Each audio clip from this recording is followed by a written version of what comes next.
Hello, Hello. and welcome back to another episode of Stephen Show's Maya Movies. Yes. And It's been a while. it has been a little bit, a lot of it, and today we're going to be discussing The Dead Poets Society, Yes. which was awesome. Yes. It's a movie that I haven't seen in a very long time, so essentially it was me seeing it for the first time.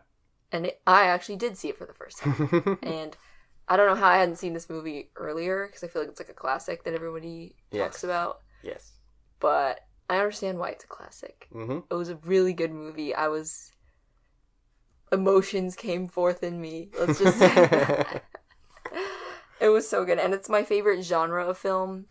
I have like such a soft spot for... I want to say, like, it's not a guilty pleasure because I'm not guilty about it in any way. I love it. I love like coming of age movies so much. Because even though I'm like, well, no, it still applies to us. We're in our like early 20s. Yeah. We're still young and figuring stuff out. Early 20s. Well, it's about to be mid. Oh, don't say that. Don't say that. But we're still pretty young and figuring stuff out. In the grand scheme of the universe, yes. So I still feel like attached to the style of movie. Yeah. Coming of age, that is. Mm-hmm. And so this kind of hit. This movie was like, it was good. It hit the spot. It hit the spot. And essentially it was just like about a really good teacher. And he was teaching these kids that were repressed. No, wait, they were, no, this really good teacher was teaching out of the box style to kids and showing them like the beauty of the world. Yep. They are students in a very rigid boarding school. Mm-hmm. And they're very restricted in what they can do. And they have to follow rules and discipline and tradition. So Robin Williams, which is the teacher, he, shows them other things. That they can be their own person instead of the same, conformity. Conforming to whatever they want them to because, become. Well, we see through, like, the main character, Neil, is his whole life is basically planned out by his dad. Yep. And he has, like, there's no room for what he wants in it. Yeah, and there's one line where he says, after you become a doctor, then you can do whatever you want. But at that point, you can't do whatever you want because now you're a doctor. Yeah, so the kid was screwed. He was stuck. And Robin Williams, I guess, gave him a piece of, like, There's control more to life than or, like, just being told what to do. He allowed him to, like, want and, like, strive for something that was different from what his dad wanted. Yes. So, and there was a very unexpected ending. Mm-hmm. I did not expect what happened. I thought there would be more of a happier ending, and I guess in a way, like, it did kind of end happily. It ended on a happy note. It ended on, like, somber... a bittersweet note. Yeah. Because in the end, Robin Williams, or what's the name, Mr. Keating? Yeah. Keating? He gets fired. And they're kind of pinning the blame. Wrongfully fired. They're pinning the blame of Neil's suicide on him. Yeah. And I was not expecting Neil to commit suicide. Yeah. I thought that he would stand up to his dad or, like, finally be like, it's my passion, like, blah, blah, blah, blah, blah. Because his dad kind of gives him a chance. Express his emotions in a meaningful way. But instead he doesn't take it, and I think he just feels like his dad wouldn't listen to him regardless of what he said. But from a writing standpoint, that's a good subversion of expectations. It was a subversion of expectations. And also, like, the movie tone and, like, style completely changed in that, like, period. And was really eerie and weird and, like, it was slow paced, uncomfortably slow. Like, the music was, like... Yeah. Odd shot choices, creepy. too. It was, like, shadows, like, in the dark. Yeah. And it was just really weird. Very different from the rest of the film, as it's just said. I feel like it worked. Yeah. Because it helped, like, get us in the mindset of this kid who was thinking so much about being his own person and then was shut down of doing said thing. And now he is just completely lost and doesn't know what to do. And it's so sad because the subversion was done really well, actually, because he tells Robin Williams that he did speak to his dad. Yes. And so when you see him in the play and you see his dad walk in, you're kind of like, oh shit, his dad's supporting him. But then we do see, like, Neil's reaction being kind of like, not excited. Not joyous or and like anything almost of the sort. nervous. And I was like, oh, that's kind of weird. But then I was like, maybe he's just nervous to perform in front of his dad. Yeah. And then he does, and then instead of like, he gets called out to his dad, and he has to like pass all his friends. Or no, it's like an empty auditorium, and he's just like, it's just his dad. Yep. And it's just like very awkward. Very awkward, and then he's getting pulled by his dad through his friends, and he like can't talk to any of them or like even like soak in like his accomplishment. Yep. And then that's when the truth comes out that he didn't tell his dad, and it was a direct like disobey. And then, yeah, and then you realize that he lied to Robin Williams about it. Yeah, I realized that he was lying immediately. Really? I was like, oh. Like, he seems sad, but, like, hopeful. So. I think, like, he was too joyous and fidgety at that point, so I was like, He did seem, like, weirdly sad. And then there was Robin Williams' expressions being like, you didn't actually tell your father. You're just saying this to make me feel better. Yeah, so not yourself. Sad. Yeah, and then. So I think it was actually set up really well. But even from my perspective of knowing that he was lying, I was like, oh, this is gonna suck. So, like, the pain was still there. Yeah. It didn't. And nothing was detracted from it. Yeah, even though you knew it was coming, the pain was for both. Like, the pain we both felt was equal. Yes. Yeah. Yes. That makes sense. We conformed to the pain. Yeah. Even though Robin Williams would not like us to conform. No. And it was so sad.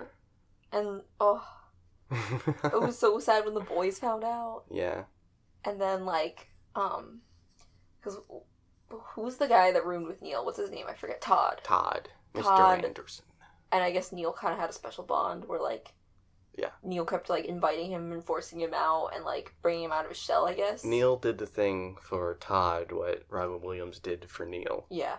Oddly enough. Yeah. And so, like, when Neil died, yeah, he really was sad. And it was so sad. I felt so bad for him. And I felt sad. But one thing that I was really, like, I feel like is also different. Well, no, maybe it's not different. But I really liked that the boys were, like, really good friends with each other. You could see the camaraderie. Yeah, you could see, like, the love they had for each other. And, like, they supported Neil. They didn't, like, diminish his, like, want to be an actor. They, like, came and supported him. Yep. And yeah, the first time he showed up on stage, you're like, yeah, no, calm down. Yeah, like, they were so happy for him. And then, like, with the other guy, like, that was going after the girl, everybody was so excited for him. Yep. And, like, a support. And it was just, like, really nice to see, like, everybody, like, it's just always, it's so nice to see, like, friendship that's, like, so genuine. And I feel like they did a really good job showing that in the movie. And it's so sad because one of their true friends died. Yep. And they feel the loss of that. Yeah. And then in the end, they, like, kind of turn on the teacher. But they don't really turn on him. I think it was I think they were trapped into it. A matter of the situation, the scenario. There's no other alternative. Because if they went against it, then their whole life would be ruined, and they would have nothing to show for themselves. And then they would just put themselves in the same position that Neil was in, but in, like, the reverse position where instead of having a direct route for the rest of your life, you now have no route for the rest of your life. Right, and then Mr. Keating actually, like, kind of talked about to them, like, don't be dumb. So I feel like in a way he would have wanted that outcome. Yep. Like, he would have wanted the boys to do that.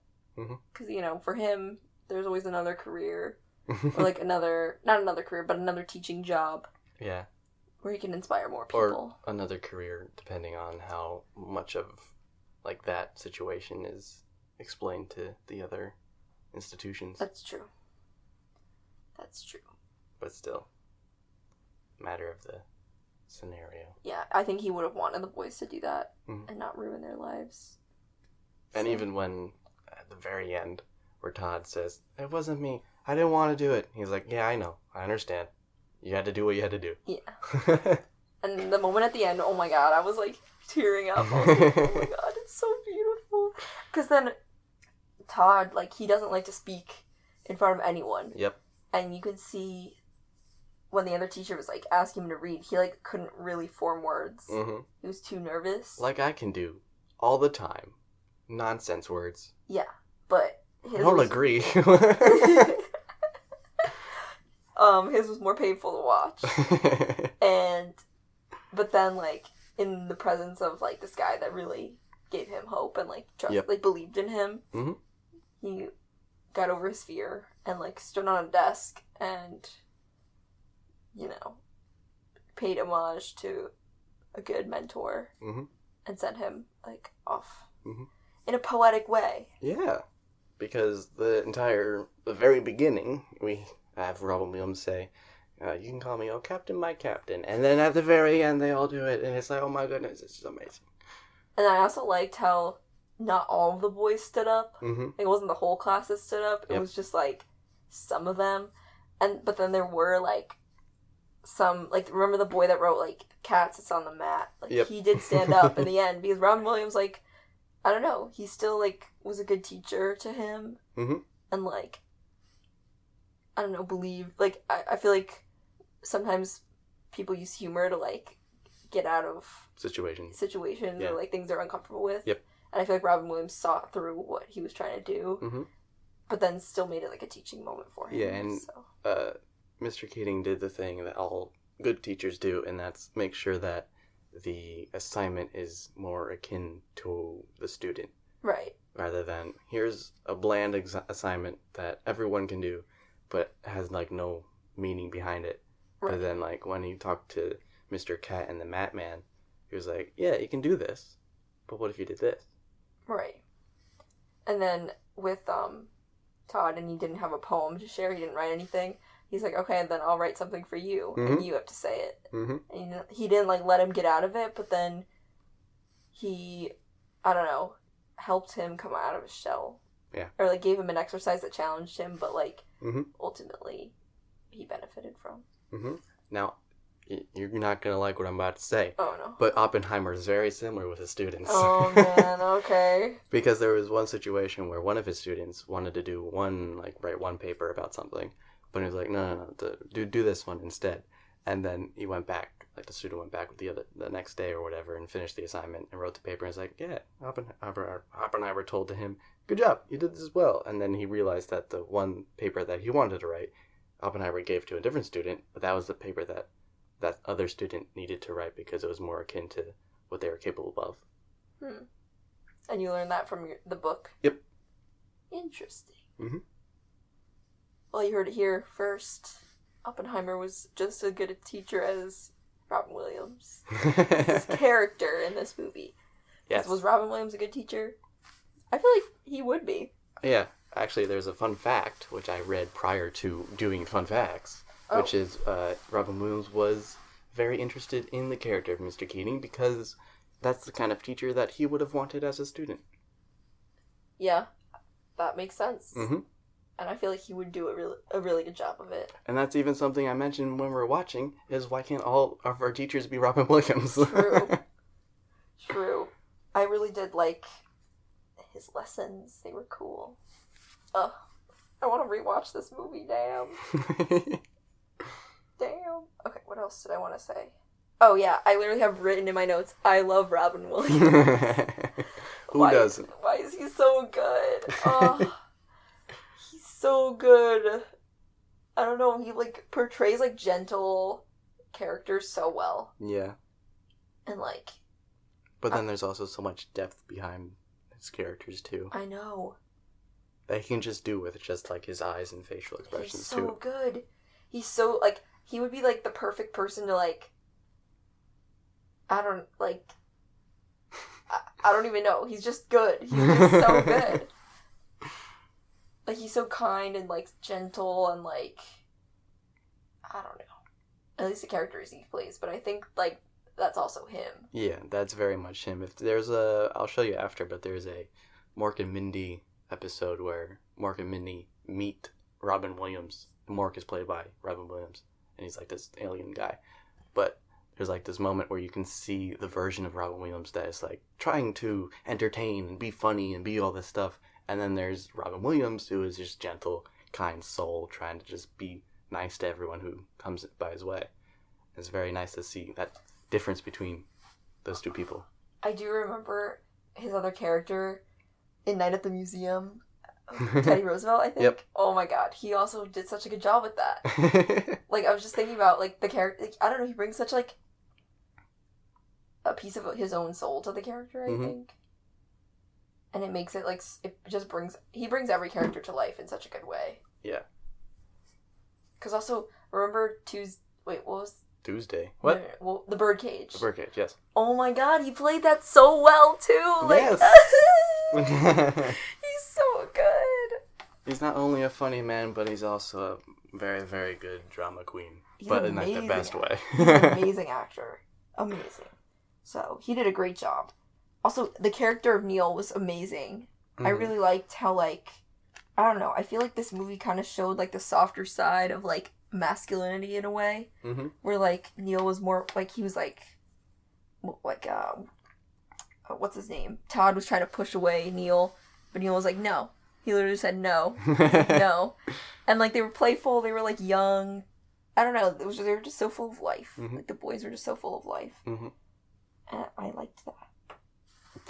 And then the last thing that I have written on here is there's two characters that look identical. Yes. And I was very confused for a while what the heck was happening and who was who. Yeah. And then they stood next to each other when one of them called What's-Her-Face. And they're like, which one's which? I don't know. I know, I was like, who? So one of the guy puts lipstick on, and then the other guy is in love with this other girl. Yeah. But they look, like, basically identical in the face. Also, we need to talk about that, him and that girl. But oh, yeah. That was such a weird, like, that is so not how romance works. No. And clearly that girl didn't love her boyfriend. No. But also, how did she start liking him? I don't know. They literally met at dinner once. And they had no prior interaction. They don't go to the same school. No. Like, it seems like they basically had dinner, and then she was thinking about him, and then he called her, and she invited him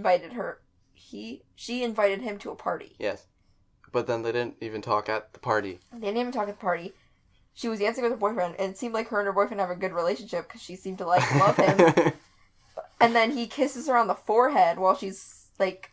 Yeah, he caresses her hair and then kisses her on the forehead. And, like, what? And then she wakes up, and then her boyfriend punches him in the face, but then she's like, don't kill him! And then he goes to the school with, like, flowers and a poem, and I guess his poem was so amazing that... sure. That she, like, had to find him after. And I was just like, that is so not how that works. And she definitely just does not love her boyfriend.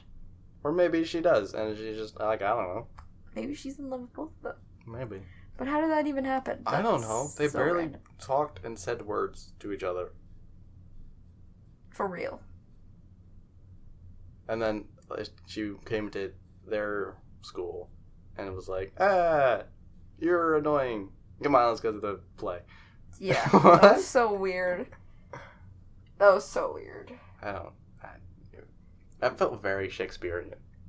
It felt unrealistic. But it's okay. I give it a pass in this movie. They did good. The rest of it was fantastic. Because the rest of it was so good.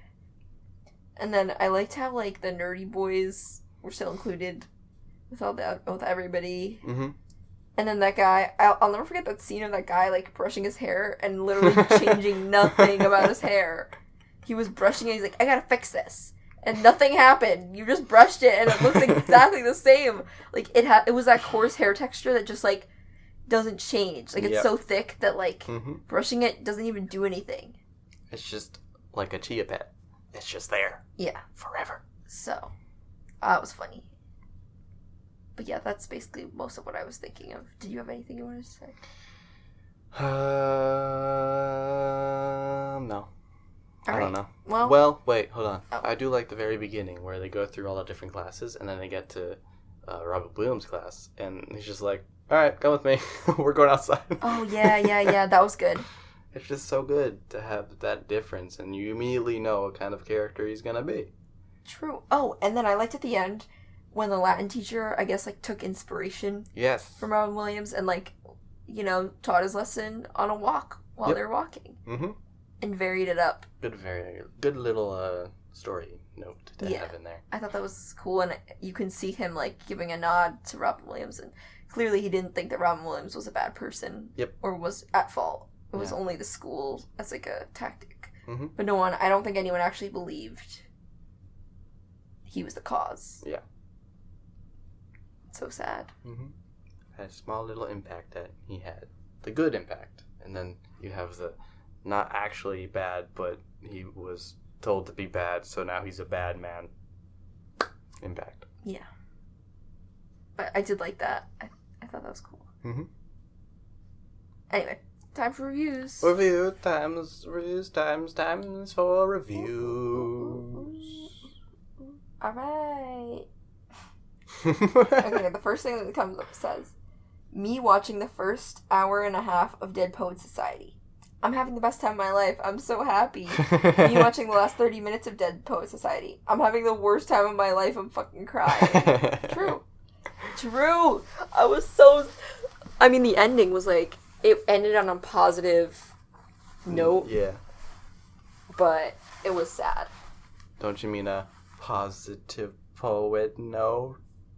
Anyway, keep going. Yeah, I'm just gonna ignore that. Anyway. Someone said, I can't believe these cookie cutter white boys and their manic pixie dream teacher got me crying in the club right now. What club plays Dead Poets Society? I don't know. But, this is a good review. Someone said, the main thing I love about this film is how it shows the importance of studying art, literature, and creative subjects, and how damaging it can be to belittle something that someone loves and is passionate about. It's a film that everybody should watch. Yep. I agree. Mm-hmm. I agree. There's definitely more to life than just... Well, science can be very poetic. Yes. But in school, we're not really taught, like, the beauty that comes with, like, there's beauty in, like, computers and, like, engineering and stuff. Like, there's beauty in everything. It's just a matter of finding it. But, in school, they don't really highlight the beauty of anything. They just teach you how to do whatever it is, calculations or like cell cycle or whatever. Robin Williams said schools should be all about teaching you how to think. Yeah. So it's cool that... But not necessarily teaching you the right way to think, but just teaching you how to think for yourself. True. I feel like kids these days are not getting that. Social media bad for kids. Do not give your kid an iPad. Yeah.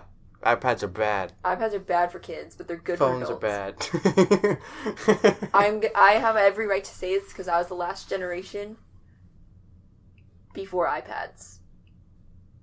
No. What? Our generation was like... We were the last generation to grow up without actually be able to go outside and not feel like we need a computer interface. Yeah, like I think we grew up without... We were obviously the coolest generation because we grew up like with technology, but not like... We don't need to be tied to it. Yeah, like when I grew up, it was like a VCR was being like that's how we watched TV, VCR, mm-hmm. And I remember rewinding all of Star Wars, The New Hope, and waiting forever. The worst feeling was when you put in a movie and you knew it had to be rewinded. Yeah, it's so frustrating. But anyway, my Lion King tape. Ooh, that thing got used a lot. I think I had like the Star Wars trilogy, the initial trilogy. My dad has that somewhere. I watched that all the time. Like my mom would make us clean the basement, and we had a VCR TV down there, so me and my siblings would just watch Star Wars instead. And we were like, we're cleaning while we're watching. We were just watching. Well, you're watching the best one, so. True. But yeah, we kind of grew up without like phones and iPads. Mm-hmm.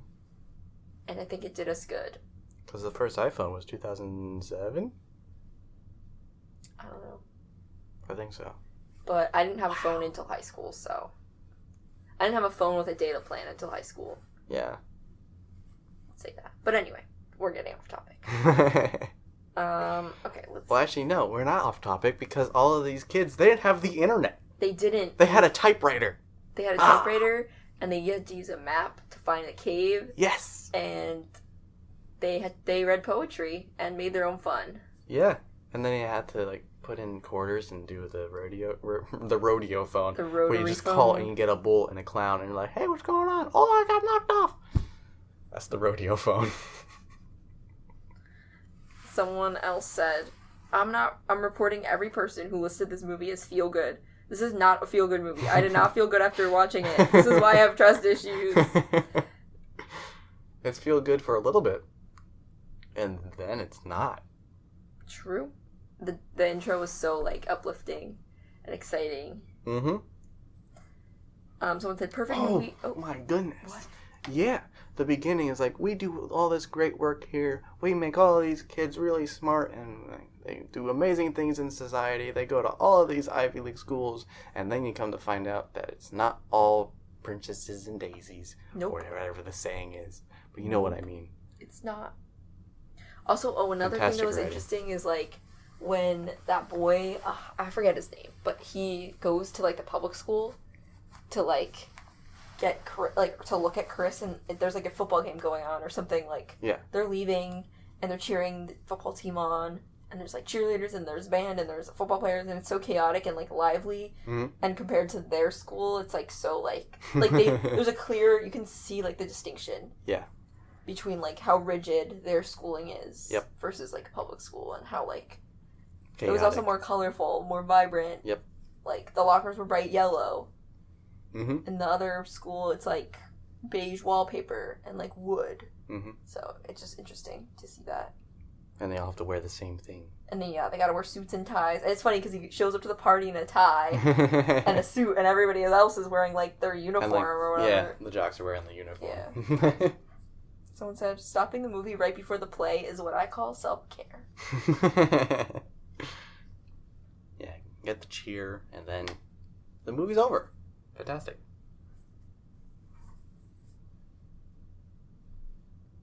A lot of these are about how Neil and Todd were in love. What? Like, someone said, the look Neil had on his face when Todd improvised that poem, and the way Todd was looking at Neil when he was joking about his desk set, those boys were in love. And a lot of people are like, this movie's so gay. Well, if the Chris and Knox, or whatever his name is, if they can be in love, then sure. True. Someone gave it a 0.5 star, but then they like hearted it, so it's like one of their favorites, and said, this is the review. Y'all really got me here crying in front of my brother looking like a fucking bitch. This movie fucked me up. Fuck this movie. Fuck the last scene. Fuck what happened to the character I related most to. Fuck everything. Bye. I'm going to bed, and when I wake up, I'm going to pretend I never saw this and never got my life fucked up. Fuck you. I mean, I like that review. Alright then. I guess they really liked it. Interesting. Yeah, someone said, you know that scene where Todd is like, I can get by on my own, and Neil is like, no, and Todd is like, huh? What do you mean, no? And then Neil gets that big gay head over heels in love grin on his face, and is like, no, that ended my depression. And then it came back up after the play. Yeah. Well, they should just stop it after the play, like the other person said. Someone said, yes, I hate private school boys. Yes, I love this film. Someone just said, why live? I don't know what the heck that is. Not me, but why live? Why live? Why live the person, or why live the doing? Didn't say. Didn't say. Who knew a movie about a bunch of men could make me tear up on a Monday afternoon? Someone said, me, through tears, barely able to make out words. It's always the fucking gingers. Yeah, that's Mr. I'm gonna comb my hair and have it be exactly the same. Yeah. His hair, he had a thick head of hair. He had a thick head of hair. Someone said, actually, this makes me nostalgic for boyhood and a life-changing teacher, of which I've experienced neither. Ouchie. I will say, this movie kind of made me want to be a boy for a second. For 1 second. For a second. I was like, damn, the brotherhood. I won't experience that, but it's interesting. It's cool to see. Does that not happen with sisterhood? No, it does, but I think there's differences. Okay. I feel like there's something more like I feel like boyhood is different from girlhood. Like being a boy, we're very different. Boys and girls are very different. Like, there's a clear divide. there's a difference. I feel like sometimes it would be really freeing to just be like a boy. But anyway. Someone said, what's better than this? Just guys being dudes reading poetry in the woods at midnight. Yeah, duh. See, that's boyhood right there. True. That's not girlhood. That's boyhood. Good a hood. That's for the boys. I don't think girls would be in a cave at night. We would probably pick somewhere else. Like a coffee shop. Or a library. Or like maybe just someone's room in the school and you didn't have to leave. I don't speak for all girls, but anyway. Yeah. What? You're not gonna go to a cave in the middle of the night and read poetry? Probably not. There might be bears. That'd be cool.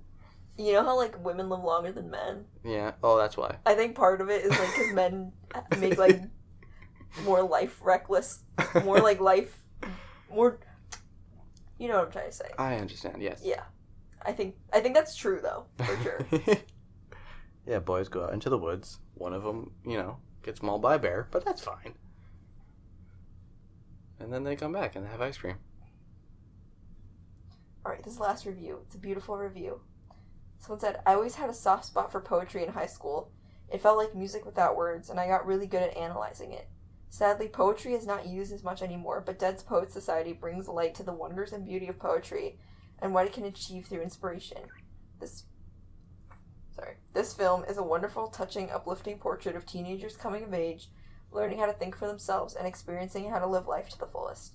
And to top it all off, it's inspired by an unconventional, loving English teacher played brilliantly by Robin Williams, which is one of the best roles of his entire career. I honestly love this movie. Extremely emotional and inspiring coming-of-age drama that is a must-see. Yes. Agree. And that will be the last review.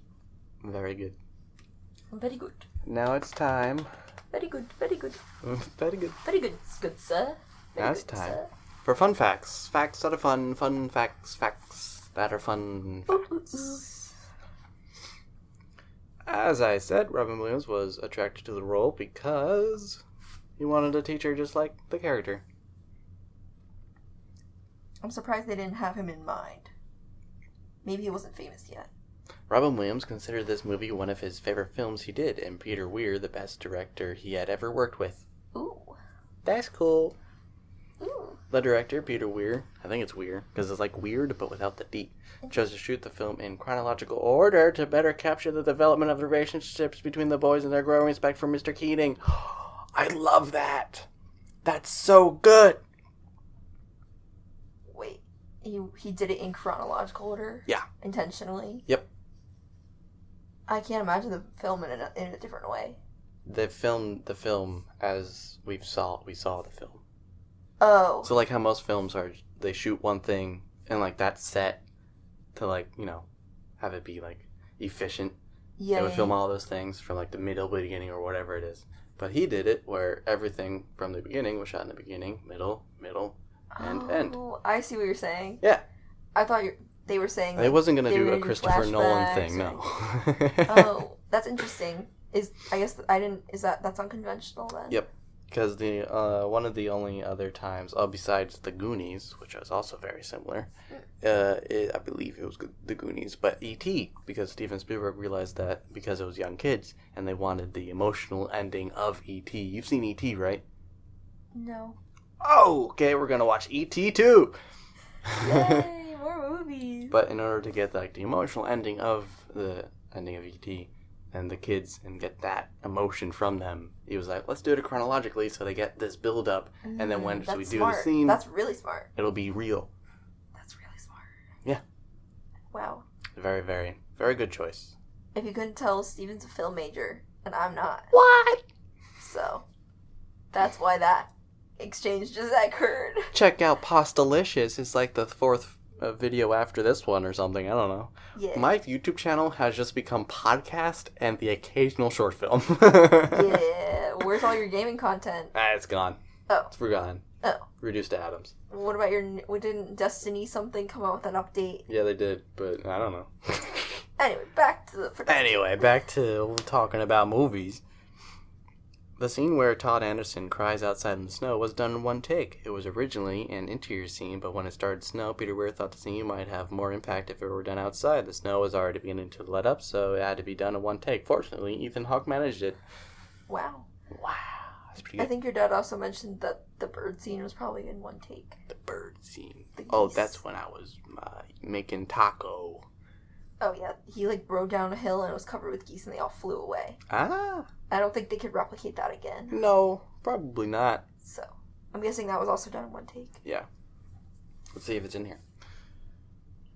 When the boys show John Keating his old senior yearbook, it is, in reality, Robin Williams' high school senior picture when he was a student at Redwood High School in Larkspur, California, north of San Francisco, which we saw at Trivia Night. We did? Mm-hmm. Wow. We saw the same picture. And I was like... Oh, his young photo. Yeah. I thought you were talking about a photo of the school. I was like, I don't remember. Oh, no. But, sure. We saw that young picture already. Yeah, we did. To help his young leads bond, director Peter Weir had them all room together. That's a good idea. Yes. Man, Peter Weir, you're a pretty good director. I wonder, does he have any other films? Probably. I'll look it up after. The movie's line, Carpe Diem, seize the day, boys, make your lives extraordinary, was voted as number 95 movie quote by the American Film Institute out of 100. The phrase comes from blah, blah, blah, blah, blah, blah, words. Beautiful. Read what that says. Oh, Jesus Christ. Yep. The movie line, Carpe Diem, seize the day, boys, make your lives extraordinary, was voted as the number 95 movie quote by the American Film Institute out of 100.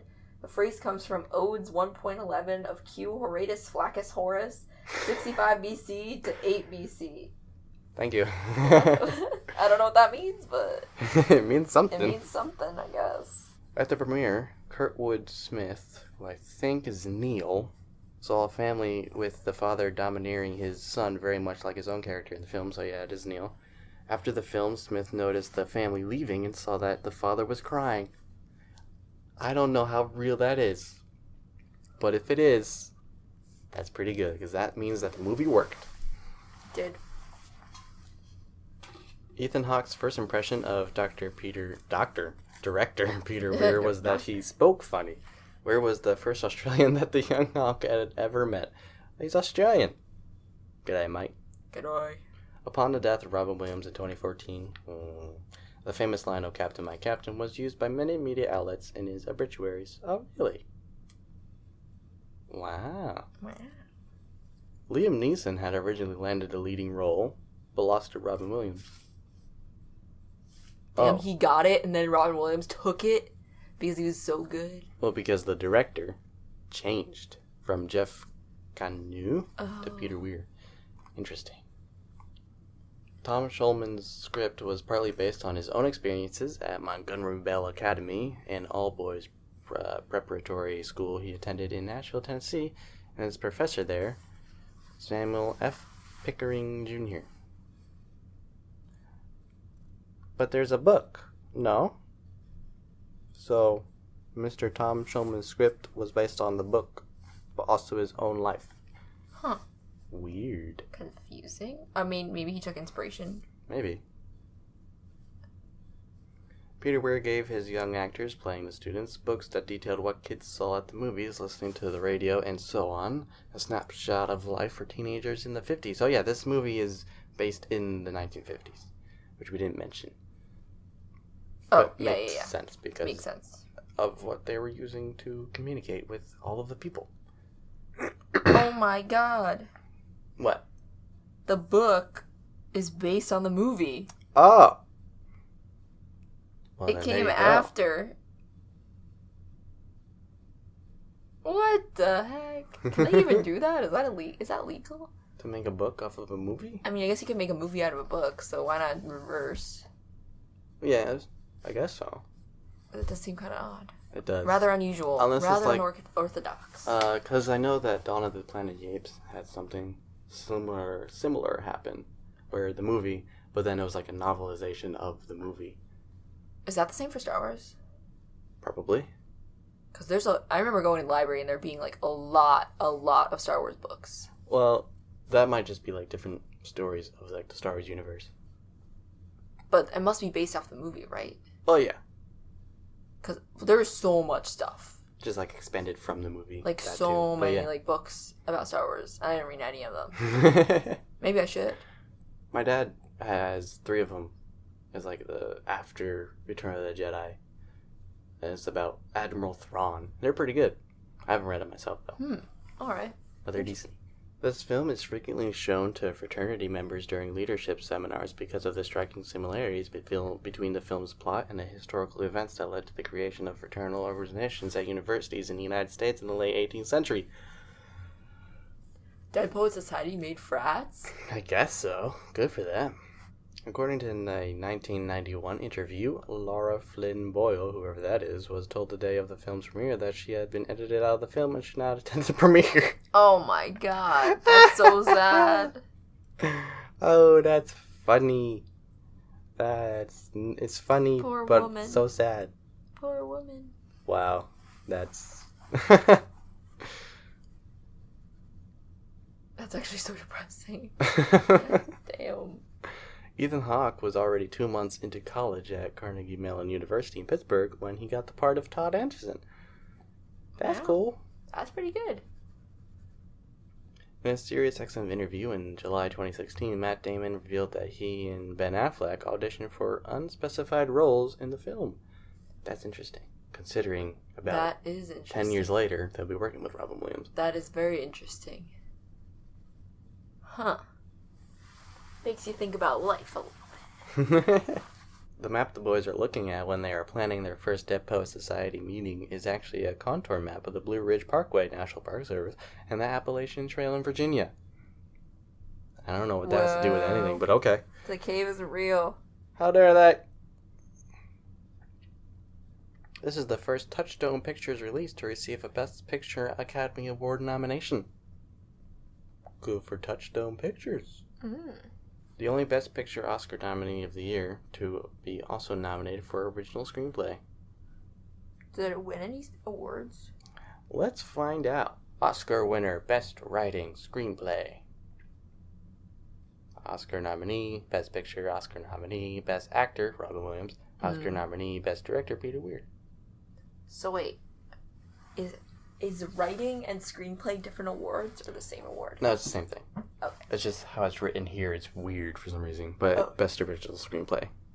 Like Oppenheimer, they were nominated for Best Adapted Screenplay since it came from the book, but they didn't win that. I think someone else won that. It was like Poets of the Flower Moon or something. Poets of the Flower Moon. No, wait, that's wrong. Dead Poets of the Flower Moon. Something Flower Moon, but Killers of the Flower Moon. Killers. Sorry, I got poets on the brain. Poets on the brain. Due to Anyway, this movie. That's enough fun facts, because I think we have done enough poetry for this podcast. Yes, indeed. We have spoken fluently and beautifully. I haven't, but you have. Thank you. One could argue that this podcast is a poem. Can they argue that? Yes. Yes, they can. And in the comments, argue that it's possible. Yes. We need the correct terminology. I did social media technologies. I know that class. I know how it works. Yeah. Funnily enough, that's the reason why we do a podcast, because of that class. True. It all started because Steven had a class project. Yep. And here we are now. Yep. Mine's like 5 feet away. She's like in a tunnel. Here we are now with... You didn't have to move. I don't know how many podcasts in our repertoire. I think... Over 20. It might be like 24 or something now. 24. Including like the special episodes. Yeah. Barbie versus Oppenheimer. So, it's pretty cool. And, yeah. I think we've gotten better. Although our last episode was not our best. Memento was not. We would like to forget Memento, which is why we did that. It was like 11 p.m., so... Yeah. We were tired. We were sleepy. But this one, we're awake. We're very awake, and this movie was riveting. Yes. So I loved it. Yes. Hopefully we'll be reviewing more Robin Williams soon because I'm obsessed with him at this time. And we share a birthday. Just had to throw that in there. Anyway, see you guys in the next episode. Bye. Bye.